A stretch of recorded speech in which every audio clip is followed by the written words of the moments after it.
저는 서울에 사는 김미자입니다. 요즘 들어 혼자 사는 분들이 참 많아졌지요. 그런데 많은 분들이 혼자 사는 건 결국 외로운 거 아니냐고 걱정하시더라고요. 저도 처음 혼자 살게 됐을 땐 많이 두려웠습니다.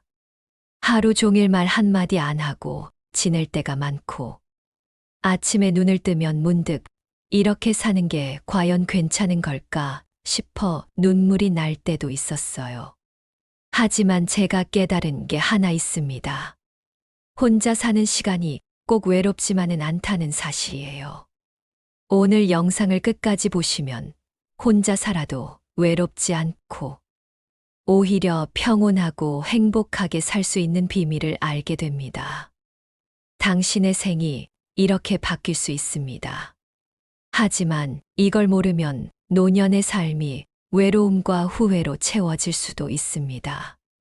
얼마 전 시장에서 오랜 친구를 만났습니다. 그 친구가 제 손을 꼭 잡고 말했어요. 미자야, 나는 왜 이렇게 사는 게 허전할까?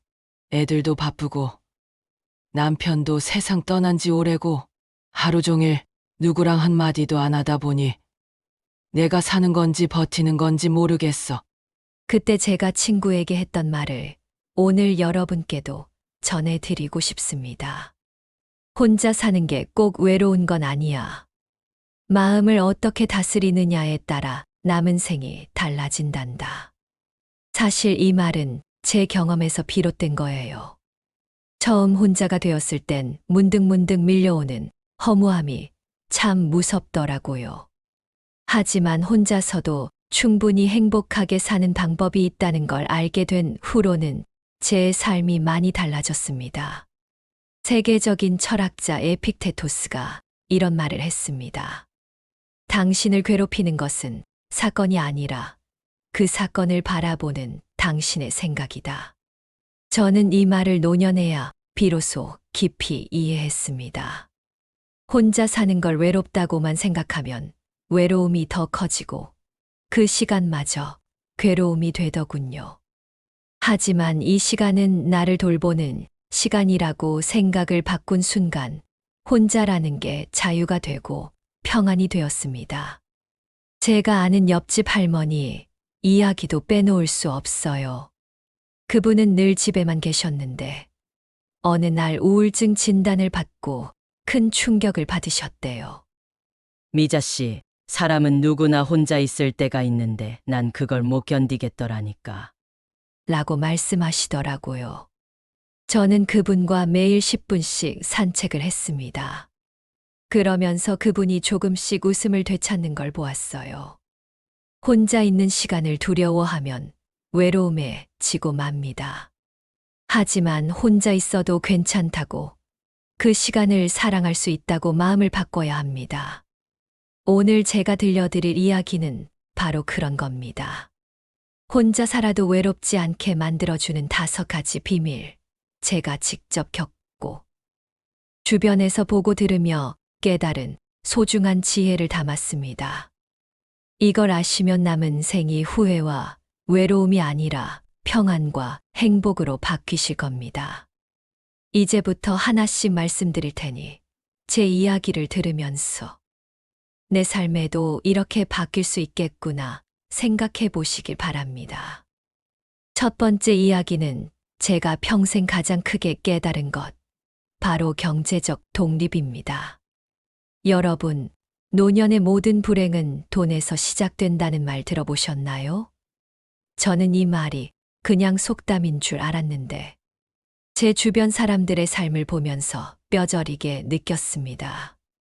제 친구 이정분 할머니 이야기를 해드릴게요. 이분은 평생을 교직에서 일하며 자녀를 위해 모든 걸 희생하셨습니다.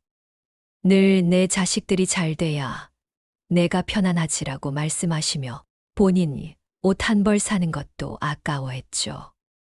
그러다 퇴직하자마자 큰아들에게 집과 재산을 모두 넘겨줬습니다. 당시엔 자식이 엄마, 걱정 마세요. 제가 평생 책임질게요라고 말하니 마음이 놓였답니다. 하지만 몇 년 뒤 아들의 사업이 실패하면서 상황은 급변했습니다. 결국 집이 경매로 넘어가고 이 할머니는 월세방으로 쫓겨나듯 나와야 했어요. 매달 생활비를 부탁할 수도 없고 병원에 가서 아프다는 말도 못하며 눈치만 보셨답니다. 어느 날 만나서 이렇게 말씀하시더군요. 미자야, 돈이 없으니 내가 투명인간이 된 것 같아. 아무도 내 말을 귀담아 듣지 않아. 그 말을 듣는데 제 가슴이 덜컥 내려앉았습니다. 저 역시 예전의 돈은 자식들에게 맡기면 든든하지 않겠어 라는 생각을 한 적이 있습니다. 그런데 그날 이후로 제 마음은 완전히 바뀌었어요. 돈은 결국 내 마지막 울타리입니다. 내 손에 있어야 내 말을 할 수 있고 내 존엄을 지킬 수 있습니다. 철학자 볼테르가 이런 말을 했습니다. 돈은 인간을 행복하게 만들지 않지만 행복을 누리는데 꼭 필요한 자유를 준다. 노년에는 이 자유가 무엇보다 소중합니다. 돈이 있어야 내 시간을 지킬 수 있고 아프다고 말할 용기도 생기고 관계에서도 당당할 수 있습니다. 혹시 그래도 자식이니까 믿어야 하지 않겠어? 라고 반문하실 수도 있어요. 저도 한때 그렇게 생각했습니다. 하지만 경험상 자식이 부모를 진정으로 존중하는 건 사랑 때문만은 아니더라고요. 부모가 여전히 경제적으로 자립해 있을 때 그 존중은 더 오래 갑니다. 돈이 끊기면 관심도 서서히 끊긴다는 말, 정말 현실적인 이야기입니다. 저는 그래서 늘 말합니다. 내 통장은 끝까지 내가 쥐고 있어야 합니다. 내 재산을 지키는 게 이기적인 게 아닙니다. 그건 내 남은 생을 지키는 일이고 내 자존심과 존엄을 지키는 일입니다. 주변에서 돈은 써야 산다. 자식에게 주는 게 효도다라는 말이 들려도 절대 흔들리지 마세요. 돈은 내 삶을 선택할 수 있는 마지막 자유입니다. 여러분, 경제적 독립은 외로움과도 깊은 관련이 있습니다. 돈이 있어야 남에게 기대지 않고 혼자서도 편안하게 살 수 있어요. 경제적 자유는 마음의 자유이기도 합니다. 그래서 저는 첫 번째 비밀로 경제적 독립을 말씀드리고 싶습니다. 이걸 지켜야 남은 생을 후회 없이 당당하게 살 수 있습니다. 다음으로는 혼자 살아도 외롭지 않게 만드는 두 번째 비밀을 말씀드리겠습니다. 남과 비교하지 않는 강심장에 관한 이야기입니다. 두 번째로 말씀드리고 싶은 비밀은 남과 비교하지 않는 강심장을 가지는 것입니다. 나이가 들수록 주변에서 들려오는 남의 이야기들이 참 많습니다. 우리 아들은 대기업에 다니고 승진도 빨라. 우리 딸은 외국에서 박사 학위를 받았다. 이런 이야기를 듣다 보면 나도 모르게 마음이 쪼그라들고 내가 잘못 살아온 건 아닌가 후회가 몰려오죠. 저도 한때는 그런 비교 속에서 마음이 많이 아팠습니다. 몇 해 전 동네에서 만난 김 여사님이 있었어요. 만나기만 하면 자식 자랑을 늘어놓는데 처음엔 그냥 웃으며 넘어갔습니다. 그런데 어느 순간부터 집에 돌아오면 나는 왜 저렇게 못 살았을까? 내 자식은 왜 남들처럼 잘 안 될까라는 생각에 밤마다 잠을 설쳤어요. 하루는 친구 안영자 씨와 함께 이야기를 나누다 울컥하며 속마음을 털어놓았습니다. 미자야, 나 정말 사는 게 허무하다. 내 인생이 이렇게 초라할 줄 몰랐어. 그때 안영자 씨가 제 손을 꼭 잡고 말했죠. 미자야, 다른 사람의 행복이 꼭 진짜 행복이라고 생각하지 마. 겉으로 보이는 건 절반뿐이야. 진짜 행복은 남이 아닌 너 자신이 만드는 거야. 그 말을 들으며 마음이 조금은 풀렸습니다. 그 후로는 시선을 바꿔보기로 했습니다. 남을 보지 말고 나를 보자고요. 사실 남의 자랑은 진실일 수도 있지만 허세일 때가 더 많습니다. 남의 집 이야기에 마음을 빼앗기다 보면 정작 내 삶의 소중한 순간을 잃어버립니다. 철학자 셰익스피어가 이런 말을 남겼죠. 비교는 기쁨의 도둑이다. 이 말을 가슴에 새기고 나니 마음이 한결 편안해졌습니다. 제가 직접 본 안미자 씨의 변화도 참 인상 깊었어요. 그는 늘 남과 비교하며 자책하다 우울증까지 겪었는데 어느 날 큰 깨달음을 얻었답니다. 남의 자랑을 들을 때마다 속으로 이렇게 되뇌었다고 해요. 나는 나대로 잘 살고 있구나. 내 삶은 내 작품이다. 그때부터 그는 스스로를 위해 꽃을 사고 좋아하는 음식을 만들어 먹고 매일 거울을 보며 잘 살아왔다고 자신을 칭찬했다고 합니다. 그러자 삶이 조금씩 행복해졌다고 해요. 저도 그 후로는 남의 자랑에 흔들리지 않게 되었어요. 다른 사람의 삶은 나를 평가하는 잣대가 아니라 그냥 하나의 이야기일 뿐이라고 생각하게 되었습니다. 그랬더니 외로움이 훨씬 줄어들었어요. 내 삶을 초라하게 만드는 건 남이 아니라 나 스스로였다는 걸 알게 된 거죠. 여러분, 노년에 가장 지켜야 할 것은 마음의 평온입니다. 그 평온을 깨뜨리는 가장 큰 적은 비교입니다. 남을 보며 내 삶을 깎아내리지 마세요. 내 삶은 누가 뭐래도 세상에 하나뿐인 작품입니다. 비교를 내려놓는 순간 외로움이 줄어들고 지금 내가 가진 것들이 얼마나 소중한지 새삼 느낄 수 있습니다. 다음으로는 혼자 살아도 마음이 상처받지 않도록 지켜주는 또 하나의 비밀, 감정을 보호하는 결단력에 대한 이야기를 들려드리겠습니다. 세 번째로 말씀드리고 싶은 비밀은 감정을 지켜내는 결단력입니다. 나이가 들수록 마음에 상처를 주는 말들이 더 깊게 남고 그걸 풀어줄 사람은 점점 줄어듭니다. 그래서 누군가가 함부로 대하거나 무시하는 말을 해도 괜히 관계가 틀어질까봐 내가 참는 게 편하지 하고 그냥 넘어가 버리는 경우가 많죠. 그런데 이렇게 계속 쌓인 감정은 결국 병이 되어 돌아옵니다. 우울증이나 불면증, 심지어 몸까지 아프게 만들어요. 저는 제 경험을 통해 이걸 정말 절실히 깨달았습니다. 몇 년 전 딸 부부와 함께 살았을 때 일이에요. 딸이 남편과 다툰 뒤 화를 못 참고 제게 짜증을 내고 손녀는 할머니를 무시하는 말을 툭툭 던지곤 했습니다. 처음엔 그냥 참고 넘어갔습니다.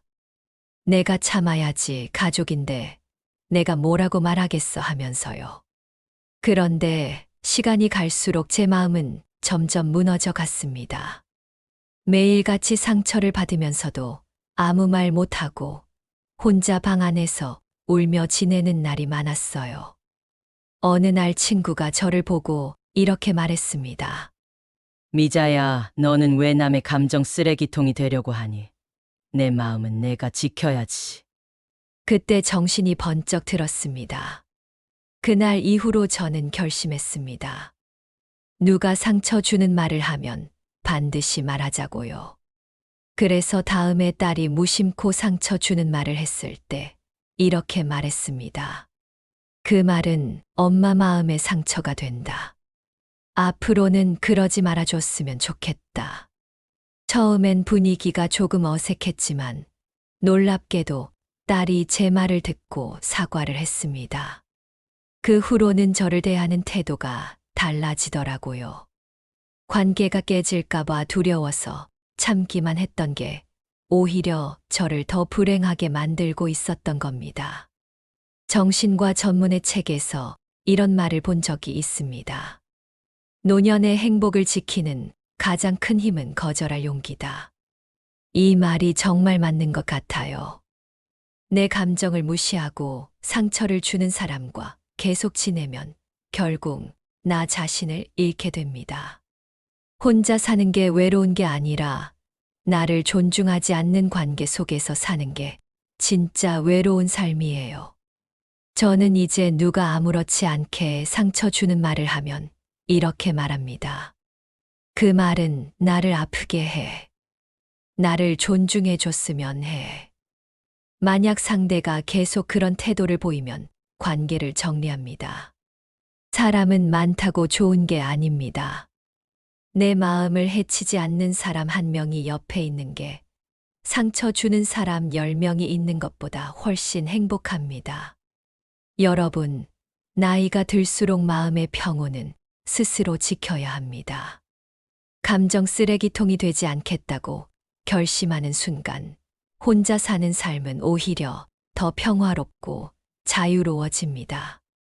다음으로는 우리가 평생 붙잡고 있는 가족 책임감이라는 굴레에서 벗어나는 용기에 대해 말씀드리겠습니다.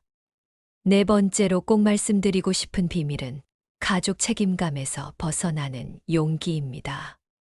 우리는 평생을 부모로, 배우자로 살아오면서 가족을 위해선 내가 끝까지 희생해야 한다는 생각을 당연한 진리처럼 여기며 살아왔습니다. 하지만 이 마음이 때론 내 노후를 갉아먹고 남은 생을 후회로 가득 채우는 족쇄가 된다는 걸 아는 분은 많지 않습니다. 저는 제 주변에서 이 책임감 때문에 힘들어하는 분들을 많이 봤고, 저 자신도 그 굴레를 벗어나는데 참 오랜 시간이 걸렸습니다. 제가 친하게 지내는 정순자 할머니 이야기를 들려드릴게요. 순자 할머니는 평생 자식만 바라보고 살았습니다. 내가 조금 덜 먹고 덜 입어도 자식이 편해야지. 이 말이 입버릇처럼 나왔어요.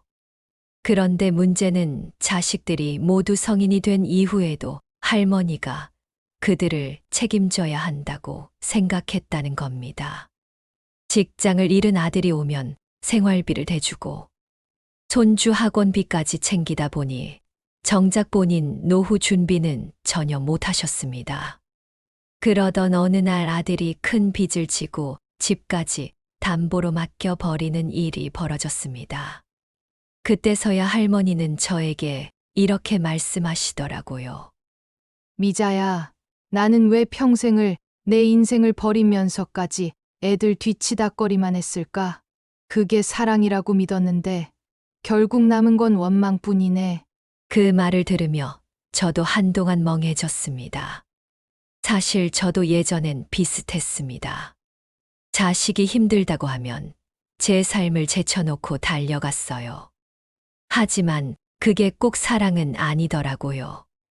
심리학자 애들러는 이런 말을 했습니다. 모든 성인은 자신의 인생을 책임질 의무가 있다. 부모가 자식을 끝까지 책임져야 한다는 생각은 오히려 자식에게도 독이 됩니다. 그들의 성장을 막고 부모 자신은 노후를 잃게 만들어요. 저는 어느 순간 결심했습니다. 이제부터 내 인생을 먼저 지키자. 처음엔 자식들에게 서운해할까 걱정도 되고 엄마가 너무 이기적인 거 아니냐라는 소리도 들었습니다. 하지만 시간이 지나면서 아이들도 스스로 서야 한다는 걸 배우더군요. 그리고 저 역시 내 삶을 돌보며 조금씩 행복을 되찾았습니다. 가족을 사랑하는 건 소중한 일입니다. 하지만 그 사랑이 내 노후를 다 바쳐야 하는 희생으로 이어진다면 다시 생각해야 합니다.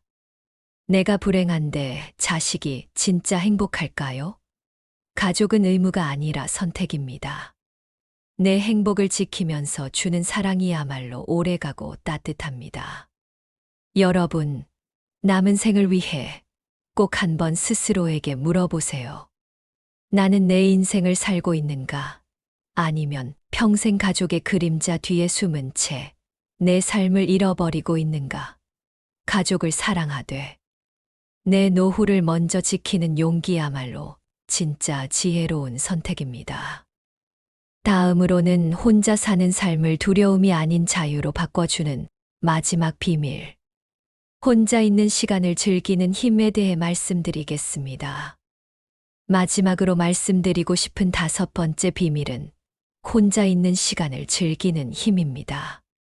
사실 많은 분들이 외로움 때문에 힘들다고 말씀하시지만 가만히 들어보면 외로움 그 자체보다도 혼자 있는 상황을 견디지 못하는 마음이 더 큰 문제인 경우가 많습니다. 저 역시 혼자가 된 첫 해에는 밥 한 끼 혼자 먹는 게 그렇게 힘들더라고요. 식탁에 앉아 숟가락을 드는 순간 집안이 너무 조용하고 그 공허함이 마음을 덮치면서 내가 이렇게 살아서 뭐하나 하는 생각이 자꾸 들었습니다. 그때 옆집에 사시는 김봉희 할머니가 저를 불러 차 한 잔을 권하시며 이런 말씀을 해주셨어요. 미자 씨, 혼자는 외로운 게 아니라 자유로운 거예요. 남이 채워주지 않아도 내 마음을 내가 채우는 법을 배우면 그때부터 인생이 달라져요. 그 말이 제 가슴을 울렸습니다. 사실 저도 늘 누군가와 함께 있어야만 안정감을 느꼈거든요. 그런데 그날 이후 저는 조금씩 변화를 시도했습니다. 처음엔 아주 작은 것부터 시작했어요. 혼자 좋아하는 꽃을 사와서 식탁 위에 올려놓고 향긋한 차를 내려놓고 스스로에게 오늘 하루도 잘 살았어라고 말했죠. 혼자 공원에 나가서 천천히 걸으며 하늘을 올려다보기도 했습니다. 그 시간이 쓸쓸한 게 아니라 나를 위한 선물이라고 생각하니 마음이 조금씩 편해졌어요. 그러다 보니 사람들 때문에 생기는 스트레스가 줄고 누가 옆에 없다고 불안해하지도 않게 되었습니다. 심리학자 빅터 프랭클은 이렇게 말했습니다. 삶의 의미는 타인이 아닌 스스로 찾는 것이다. 저는 이 말을 노년의 진짜 지혜라고 생각합니다. 누군가의 존재가 있어야만 행복한 게 아니라 나와 함께하는 시간을 사랑할 수 있을 때 진짜 평안이 찾아옵니다. 혼자 있는 시간을 두려워하는 사람은 결국 잘못된 관계라도 매달리게 됩니다. 하지만 혼자 있는 걸 즐길 줄 아는 사람은 누가 곁에 없어도 외롭지 않고 오히려 더 단단하고 자유롭게 살아갑니다. 제 지인 중 한 분은 남편을 일찍 떠나보내고 혼자 사셨는데 처음엔 늘 외롭다고 한숨을 쉬셨습니다. 그런데 하루는 이렇게 말씀하시더군요. 미자야, 내가 혼자서 웃는 법을 배우고 나니까 세상이 달라 보이더라. 이젠 누가 없다고 허전하지 않아. 나랑 나 자신이 제일 좋은 친구가 됐거든. 그 말을 듣는데 얼마나 마음이 따뜻해지던지요. 여러분, 혼자 사는 게 불행이라고 생각하는 건 결국 우리가 혼자를 두려워하기 때문입니다.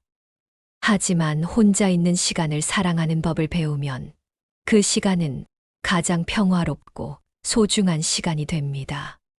조용한 방 안에서 내가 좋아하는 노래를 틀고 책을 읽고 내 마음을 다독이는 순간 외로움은 사라지고 오히려 나 자신이 든든한 동반자가 되어줍니다. 이제까지 말씀드린 5번째 비밀까지 마음에 새기신다면 혼자 사는 노년이 두려움이 아니라 자유와 평온의 시간이 될 겁니다. 마지막으로 오늘 이야기들을 정리하며 남은 생을 행복하게 만드는 지혜로운 결론을 말씀드리겠습니다. 오늘 제가 말씀드린 이야기를 하나하나 되짚어보면 결국 핵심은 나를 지키는 힘을 가지는 것이었습니다. 저는 서울에 사는 평범한 65세 김미자지만 지난 세월 동안 수많은 후회와 깨달음을 통해 오늘 이 이야기를 여러분께 전하게 됐습니다. 나이가 들어 혼자 사는 것은 더 이상 남의 이야기가 아닙니다. 누구나 언젠가는 홀로 서기를 맞이하게 되고 그때 준비가 되어 있느냐에 따라 남은 생이 외롭고 힘든 시간이 될지 아니면 자유롭고 행복한 시간이 될지가 결정됩니다. 저는 제 주변에서 너무 많은 분들을 봤습니다. 경제적 독립을 잃고 자식들에게 기대다가 서서히 존엄까지 잃어가는 분들, 남과 끝없이 비교하다가 마음이 병들어 버린 분들, 가족에게 상처받으면서도 한마디 못하고 감정을 억누르다 결국 병을 얻은 분들, 가족이라는 이름 아래 자신의 삶을 다 내어주고 남은 생을 후회로 보내는 분들, 그리고 혼자 있는 시간을 두려워해 잘못된 관계에 기대다 더 큰 상처를 받는 분들까지. 이런 삶을 살지 않으려면 내 인생을 내가 지킨다는 결심이 필요합니다. 노년의 삶에서 가장 중요한 건 다른 누구도 아닌 나입니다. 철학자 루소가 말했죠. 내 인생의 주인은 오직 나 자신뿐이다. 우리는 평생 누군가의 엄마, 아빠, 아내, 남편으로만 살다가 정작 나 자신으로는 살지 못한 시간이 많습니다. 이제라도 내 삶을 내 손에 쥐고 내 마음을 지키고 내 행복을 내가 선택해야 합니다. 그것이야말로 혼자 살아도 외롭지 않고 당당하게 살아가는 가장 큰 비밀입니다. 저는 지금 혼자 살고 있지만 결코 외롭지 않습니다. 왜냐하면 오늘 말씀드린 5가지 힘을 지니고 있기 때문이에요. 경제적 독립으로 삶의 자유를 지켰고, 남과 비교하지 않으면서 내 인생을 사랑하게 됐으며, 감정 쓰레기통이 되지 않겠다고 결심한 뒤로 마음이 편해졌습니다. 가족이라는 이름으로 나를 잃지 않겠다고 다짐했고, 혼자 있는 시간을 즐기는 법을 배우며 스스로가 가장 든든한 친구가 되었습니다. 여러분도 분명 그렇게 되실 수 있습니다. 오늘 제가 들려드린 이야기를 가슴에 새기시고 내 인생을 다시 한번 돌아보세요. 나는 내 삶을 지키고 있는가? 아니면 아직도 남에게 기대고 상처받고 있는가? 이 질문에 솔직하게 답할 수 있다면 지금부터라도 바꿀 수 있습니다. 이제 여러분의 남은 생은 누가 채워주는 게 아니라 내가 스스로 채워나가는 시간입니다. 혼자 살아도 행복하고 평온하게, 당당하게 걸어가실 수 있기를 진심으로 바랍니다. 오늘 제 이야기가 도움이 되셨다면 구독과 좋아요, 알림 설정 부탁드려요. 여러분의 삶이 더 이상 외롭지 않고 가장 소중한 나 자신과 함께하는 값진 시간이 되기를 응원합니다.